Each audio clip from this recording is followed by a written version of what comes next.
नमस्कार। Summer vacation जो सभी के लिए बड़ा ही इम्पोर्टेंट समय माना जाता है, whether we are the students और पेरेंट्स। समर वैकेशन की जब भी हम बात करते हैं, स्पेशली बच्चों के हिसाब से जब हम बात करते हैं, तो बड़ा ही एक अलग प्रकार का वैकेशन हमारे बच्चों के लिए आता है। बच्चे बहुत ही इंजॉयमेंट करते हैं, बड़े उसकी बेसब्री से इंतजार करते हैं। मगर जब रियली वो आ जाता है, तो अगर हम पेरेंट्स हैं, तो कहीं न कहीं हमारे लिए कभी-कभी ये हेक्टिक हो जाता है। अब बच्चे दिन भर घर में हैं, हमारे जो डेली की जो रूटीन है, कहीं न कहीं गड़बड़ा रही है। बच्चे लेट सोकर उठ रहे हैं, ज़्यादा से ज़्यादा मोबाइल देख रहे हैं, ज़्यादा से ज़्यादा टीवी देख रहे हैं। उनका कोई पर्टिकुलर समय नहीं है और उनका कोई पर्टिकुलर समय नहीं है। उनके ना खाने का समय है, ना खेलने का समय है, ना सोने का समय है। ऐसे समय हम क्या करें? ये हमारे लिए बड़ा ही एक गहन प्रश्न सामने आता है। तो आज हम बात करते हैं, एक पेरेंट्स के नाते हम क्या करें? एक स्टूडेंट के नाते हम क्या करें? और ये जो समर एक्टिविटीज़ है, इसको हम वेस्ट ऑफ टाइम करते हैं या इन्वेस्टमेंट ऑफ टाइम करते हैं, ये अपने-अपने हिसाब से डिसाइड करें। नो डाउट हॉलीडेज़ हैं, समर वैकेशन चल रहे हैं, तो अलग-अलग प्रकार की एक्टिविटीज़ होगी। समय तो बीतते जाएगा, चाहे आप उसको सिर्फ खेलने में व्यतीत करें या तो कुछ अलग-अलग एक्टिविटीज़ के रूप में व्यतीत करें। हम ये नहीं बोलते कि संपूर्ण साल भर, पूरे वर्ष बच्चे सिर्फ पढ़ाई और सिर्फ पढ़ाई करते रहें। मगर हम ये ज़रूर करेंगे कि ऐसी एक्टिविटीज़ को बढ़ावा दें, जिससे बच्चों का शारीरिक विकास के साथ उनका बौद्धिक विकास भी होता रहे। तो इसके लिए हम क्या करें? तो बच्चों को अलग-अलग जो जॉयफुल एक्टिविटीज़ है, उनमें हमेशा एंगेज रखें। कुछ अगर आपके आस-पड़ोस में सुविधाएँ हैं, समर कैंप का आयोजन बहुत जगह होता है, समर कैंप का आयोजन में उनको भेजिए। हो सकता है एक फैमिली पिकनिक आप अरेंज कर सकते हैं। अगर बच्चों की इच्छा है, तो वाटर फन एक्टिविटीज़ के लिए आप उनको लेकर जा सकते हैं। बच्चों को हम जैसा सिखाएँगे, वैसा सीखने का प्रयास करते हैं। गर्मी के दिनों में पक्षी जो है वो पानी की तलाश में बहुत ज़्यादा भटकते रहते हैं। तो बच्चों को ये आदत डालें कि घर में ही जो हमारे छोटे-छोटे जो पेड़ है, पौधे हैं, उन्हीं की मदद से हम उनको फीड कैसा करें, उनके लिए वाटर कैसे अवेलेबल करके दें। या तो फिर हम ये भी कर सकते हैं कि हमारे आजू-बाजू के अलग-अलग जो पत्थर्स है, रॉक्स है छोटे-छोटे, उनको पेंट कैसा करें और पेंट करने के बाद हो सकता है हमारे घर का जो ड्राइंग रूम है, उसको हम सजा कर रखें, ताकि हमारा जो ड्राइंग रूम है, वो डेकोरेटिव भी दिखे और हमारे बच्चों का जो कलागुण है, उसको भी एक उभरा सके, उसके लिए भी हम एक प्लेटफ़ॉर्म तैयार करके दे सकें। तो जब भी हम समर एक्टिविटीज़ की बात करते हैं, तो बच्चों को जनरली ज़्यादा से ज़्यादा खेलने दें। अब खेलने का मतलब हमारा सिर्फ़ मोबाइल, टेलीविज़न ही आता है। हम बात कर रहे हैं फिज़िकल एक्टिविटीज़ की। बच्चे कहीं न कहीं फिज़िकली वीक होते जा रहे हैं, बाहर खेलने की आदत कहीं न कहीं छूटते जा रही है। तो बच्चों को खेलने दें और वो भी धूल में खेलने दें। अब हम जैसा ही बोले कि धूल में खेलने दें, सो आप ये सोच रहे होंगे कि सर ये बिल्कुल ही मेसी टाइप की एक्टिविटी है, धूल में कपड़े गंदे हो जाएँगे, ये हो जाएगा, वो हो जाएगा, मगर उसकी चिंता बिल्कुल ना करें, उन्हें धूल में खेलने दें। ज़ाहिर-सी बात है, अगर धूल में हम बच्चों को खेलने देते हैं या कभी-कभी अगर पॉसिबल है, तो बच्चों के साथ हम इन्वॉल्व हो जाते हैं, तो ऐसे समय में बच्चों के चेहरे पर एक जो मुस्कान आएगी, वो बहुत ही बड़ी मुस्कान होगी। बच्चे आप आपसे ज़्यादा से ज़्यादा इमोशनली अटैच होंगे, उनके चेहरे पर एक जो स्माइल आएगी, उसका जो आनंद है, एक पेरेंट्स के लिए सबसे बढ़कर आनंद होगा। इसके फ़ायदे भी हैं। अगर हम धूल-मिट्टी में खेलते हैं, तो कहीं न कहीं हमारा बच्चा फिज़िकली स्ट्रॉन्ग होते जाएगा। उसका जो इम्यून सिस्टम है, रोग प्रतिकार शक्ति है, वो बढ़ते जाएगी। हाँ, ये मानते हैं कि मम्मी का वर्क थोड़ा बढ़ जाता है, मम्मियाँ ऐसे छोटे-मोटे वर्क से घबराती नहीं हैं। बच्चों को इस समर की छुट्टी में कहीं ना कहीं नेचर के साथ जोड़ने का प्रयास करें। नेचर में जितनी भी कुछ गतिविधियां है उनका अवलोकन कराएं। हम जब अपना बचपना याद करते हैं, आंगन में सोया करते थे और आसमान, खुले आसमान में तारे देखा करते थे। ये दादी माँ की खटिया है, ये चोर है, इस प्रकार से हम बतियाते थे। हमारे पेरेंट्स हमें बोलते थे, कहीं ना कहीं नेचर के प्रति हमें लगाव हो जाता था। हम ये नहीं बोलते कि रात को आप घर के बाहर सोइए, मगर इतना जरूर है कि समर वैकेशन में समय थोड़ा ज़्यादा होता है। जब भी आपको समय मिले, रात को डिनर के बाद आप जरूर बच्चों को टेरेस के ऊपर लेकर जाइए, अलग अलग चीज़ें दिखाइए जो आसमान में दिख रही है।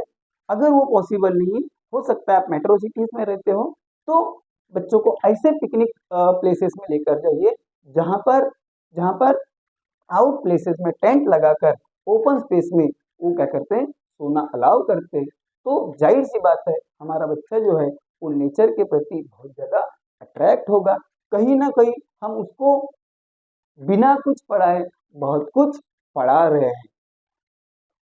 ये जो समर वैकेशन है, इसमें हम बात करते हैं, आज नहीं तो कल हमारा बच्चा हमसे दूर जरूर जाने वाला है, चाहे पढ़ाई के सिलसिले में या चाहे बिजनेस के सिलसिले में। क्योंकि एक एज के बाद हर किसी को बाहर निकलना ही होता है, अर्निंग पर्पस के लिए या कुछ हमारे जो गोल है उसको हासिल करने के लिए। तो हम ये चाहेंगे कि बच्चे को, चाहे वो लड़का हो या लड़की हो, कुकिंग स्किल उसमें जरूर लाए। अब कुकिंग स्किल जब भी हम लाते हैं, आप ध्यान दीजिए कि जब भी आप किचन में होते हैं, छोटे छोटे चॉर्स के लिए, छोटे छोटे कार्य के लिए बच्चों की कुकिंग के लिए जरूर मदद ले, उनका इन्वॉल्वमेंट जरूर कराए आपके निगरानी में। बच्चों को ये जरूर सिखाए कि फायरलेस फूड किस प्रकार से बनाया जाता है, ताकि अगर ऐसी कुछ परिस्थितियां आती है जब पेरेंट्स बच्चों के साथ ना हो, ऐसे समय में वो सेल्फ डिपेंड हो सके, किसी के ऊपर पूरी तरह से आश्रित ना हो। इस समर वेकेशन में आर्ट एंड क्राफ्ट ये भी बहुत ही अपने आप में मायना रखता है। जब भी हम आर्ट और क्राफ्ट की बात करते हैं तो जनरली अलग अलग आर्ट और क्राफ्ट की क्लासेस हमारे आंखों के सामने आती है, ऐसा बिल्कुल ही नहीं है। बच्चे कभी भी एक जगह नहीं बैठ सकते। अगर हम एग्जाम्पल के तौर पर लें तो किसी बच्चे को 5 मिनट सिर्फ ये बोले कि आप इस जगह एक जगह सिर्फ बैठे रहिए, हमारा बच्चा नहीं टिक पाएगा। क्यों? क्योंकि उसकी लर्निंग स्टेज है, कुछ ना कुछ करना चाहता है, किसी ना किसी एक्टिविटीज में वो एंगेज रहता है। अगर वो एक्टिविटीज अगर मान लेते बहुत अच्छे तरीके की है तो वो कंस्ट्रक्टिव एक्टिविटीज होंगी। और अगर उसके पास में कोई पर्टिकुलर टास्क नहीं है तो हमारा बच्चा जो हम बोलते हैं शैतानी करता है, कहीं ना कहीं ये जो एक्टिविटीज है वो डिस्ट्रक्टिव टास्क की तरफ उसको लेकर जा सकती है।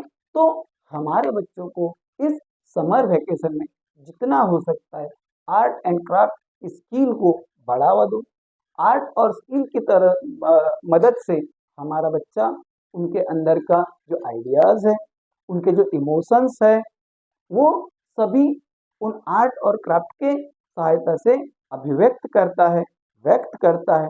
हो सके सभी एक्टिविटीज का एक बुक बनाइए, स्क्रैप बुक बनाइए। आपका बच्चा जब भी आपके घर में गेस्ट आते हैं उन्हें जरूर दिखाएगा। दिखाने के साथ साथ उसके चेहरे पर जो खुशी आएगी, उसमें एक हिम्मत आएगी, उसमें एक सेल्फ कॉन्फिडेंस आएगा। वही सेल्फ कॉन्फिडेंस उसको फ्यूचर में एक सक्सेसफुल पर्सन बनाने में बहुत ज़्यादा मदद करेगा। क्या पता कि ये जो क्राफ्ट और आर्ट की जो स्किल है उसको हर चीज़ों को संभाल कर रखने की एक प्रेरणा दे। हम गर्मियों के दिनों में अधिकतर सभी family member most of the times इकट्ठा रहते हैं। इकट्ठा रहने के साथ में अधिकतर एक ये देखा जाता है कि बच्चों में क्लीनिंग की आदत नहीं होती है। तो हम खेल खेल में एक कुछ रेस लगाकर, एक कंपटीशन लगाकर उनमें एक क्लीनिंग की आदत डेवलप कर सकते हैं। आपको अच्छे से मालूम होगा कि जब हम छोटे थे या जब हमारा बच्चा छोटा था तो जनरली मम्मी हमारे साथ में रेस लगाया करती थी, चलो आपके पास में ये रोटी है, मेरे पास में एक रोटी है, सबसे पहले कौन फिनिश करता है। और आपने देखा होगा कि उस रेस को विन करने के लिए, उस रेस को जीतने के लिए, उस जंग को जीतने के लिए हम, हमारा चाहे इच्छा हो या ना हो, हम जल्दी जल्दी जल्दी जल्दी फिनिश कर लेते थे। ये बात अलग है कि हमारी मम्मी या हमारे पापा पर्पसफुली कहीं ना कहीं पीछे हो जाते थे। तो इस तरह से क्लीनिंग की भी अगर हमें अगर आदत लगाना है तो हमारे बच्चों को, हर किसी के घर में एक रूम है, ड्राइंग रूम है, दो रूम है, दो बच्चों को अलग अलग छोड़ दीजिए, या तो एक बच्चे को एक रूम में छोड़ दीजिए, आप दूसरे रूम में रहिए, ड्राइंग रूम में रहिए और बोलिए ये रूम आपको साफ करना है, ये हमें साफ करना है। देखते हैं 10 मिनट के अंदर सबसे ज्यादा किसका रूम साफ होता है। जैसा अब रूम साफ करने में झाड़ू लगाना, बेडशीट को फोल्ड करना, सारे जो कपड़े हैं वो प्रॉपर तरीके से रखना, ड्राइंग रूम में या रूम में बिखरी हुई जो बुक्स है, किताबें हैं, उनको प्रॉपर तरीके से अरेंज करके रखना। इस प्रकार से अगर छोटी छोटी अगर हम अगर रेसेस लेते, कॉम्पिटिशन्स लेते हैं, तो हमारे बच्चों का एक एंटरटेनमेंट भी होगा, हमारे बच्चे हमसे इमोशनली ज़्यादा अटैच भी करेंगे और कहीं ना कहीं उनको क्लीनिंग की आदत लगेगी। क्लीनिंग की आदत आपको हाइजीनिक रखने में भी बहुत ज़्यादा हेल्प करेगी। इस नेक्स्ट अगर हम बात अगर करते हैं तो गर्मी की छुट्टियां सिर्फ छुट्टियां ही नहीं होती है, क्योंकि गर्मी की छुट्टियों के बाद कहीं ना कहीं हमारे खुद के रूटीन वाले वर्क आने वाले हैं, कहीं ना कहीं हमारी पढ़ाई के दिन आने वाले हैं। गर्मी के छुट्टियों में बच्चों को इंग्लिश स्पीकिंग क्लास जरूर लगवाए। अब इंग्लिश स्पीकिंग क्लास जरूर लगवाए, इसका मतलब कोई बाहर भेजना, एक ट्यूटर ढूंढना, ये बिल्कुल ही जरूरी नहीं है।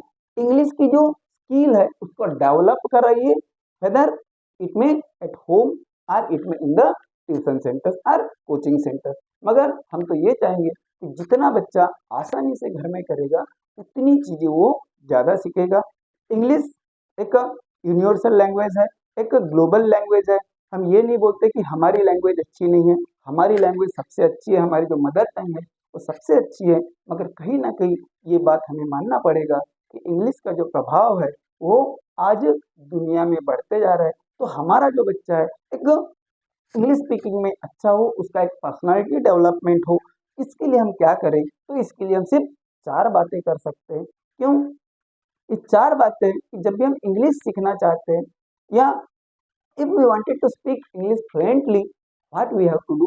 We have to we have to focus on 4 things। 4 चीजों के ऊपर हमें फोकस करना है। पहला, लिसनिंग। आपने देखा होगा कि हमने हिंदी सीख लिया, हमने मराठी सीख लिया, हमने तेलुगु सीख लिया, गुजराती सीख लिया, अलग अलग भाषाएं सीख लिया जो हमारे घर में बोली जाती है। वो कैसा सीखा? हमने पढ़ के सीखा? बिल्कुल नहीं सीखा। हमारे पेरेंट्स वो लैंग्वेज बोलते थे, हम धीरे धीरे सुन के उसको सीख गए। तो इंग्लिश भी अगर आपको सीखना है तो सबसे पहली कंडीशन हम बोलेंगे लिसनिंग। आपको क्या करना है कि अलग अलग जो इंग्लिश के जो न्यूज चैनल्स है उसको आप सुने, अलग अलग जो मूवीज है जिसके बॉटम में भले ही वो मूवीज अलग अलग लैंग्वेज में चलती हो मगर उसके नीचे में स्क्रिप्ट चलती होती है जो इंग्लिश में होती है, वो ऐसी मूवीज आप अपने बच्चों को दिखाइए। लिसनिंग अगर आपका अच्छा है, क्योंकि ऐसा बोला जाता है कि a good speaker is always a good listener. Listening अगर अच्छी है, साथ ही साथ में बच्चों को रीडिंग की हैबिट डालें, अलग अलग इंग्लिश की बुक्स दे, नॉवेल्स दे, छोटी छोटी स्टोरी की बुक्स दे, हो सके तो इंग्लिश न्यूज़पेपर उनके लिए लगवाए, क्योंकि बहुत ही आसान भाषा में वहाँ पर सभी चीज़ें, सभी न्यूज़ दी जाती है, रिप्रेजेंट की जाती है, डिलीवर की जाती है। सो रीडिंग रीडिंग के साथ साथ जो वो पढ़ता है उन्हें बोलिए कि जो भी वो पढ़ता है उसके एक नोट्स बनाए, वो लिखे, उनको अपने शब्दों में लिखे, ताकि उसका जो राइटिंग स्किल है वो बढ़ सके। और अगर हम प्रॉपर तरीके से लिसनिंग, रीडिंग, राइटिंग ये तीनों स्किल कर लेते हैं तो एक दिन ऐसा आएगा कि हमारा स्पीकिंग स्किल भी बहुत ज़्यादा अच्छा हो जाएगा। ये गर्मी की छुट्टियां हम कोशिश करें कि अपने बच्चों को एनकरेज करें कि नए से नए एक्टिविटीज में उनको इन्वॉल्व करें। एक्टिविटीज बहुत है, टास्क बहुत है, करने लायक बहुत है। आप जो ये वीडियो देख रहे हैं आप ये भी बोल रहे होंगे कि कि सर ये भी चीज़ हो सकती है, ऐसा भी हो सकता है, ये चीज़ करके भी हमारे बच्चों का एक ऑल राउंड डेवलपमेंट हो सकता है, ओवरऑल डेवलपमेंट हो सकता है। वो सभी चीज़ें जो बच्चों के लिए बेनिफिशियल है, वो सभी चीज़ें आप करने का प्रयास करें। ये जो समर वैकेशन है चलता रहेगा, कोशिश करिए कि समर वैकेशन बहुत अच्छा वैकेशन हो, उनके लिए कंस्ट्रक्टिव हो। हमारे पास में अलग अलग आइडियाज़ है, हम अपने यूट्यूब चैनल सोशली सोशल पर इसको आपके साथ में बताते रहेंगे। आपके कमेंट्स अगर आते रहेंगे तो वो हमें बहुत ज़्यादा एनकरेज करेंगे, हमें बहुत ज़्यादा प्रेरणादायी देंगे कि इसी प्रकार के नए नए videos apart from the studies, क्योंकि स्टडी से रिलेटेड वीडियोस हम बनाते हैं, मगर इसके साथ साथ क्या करना है, डूज एंड डोंट, ये सारी चीज़ें हम आपके साथ पास में पेश कर सकते हैं। सो बने रहिए, अपना ध्यान रखिए। Good day, take care.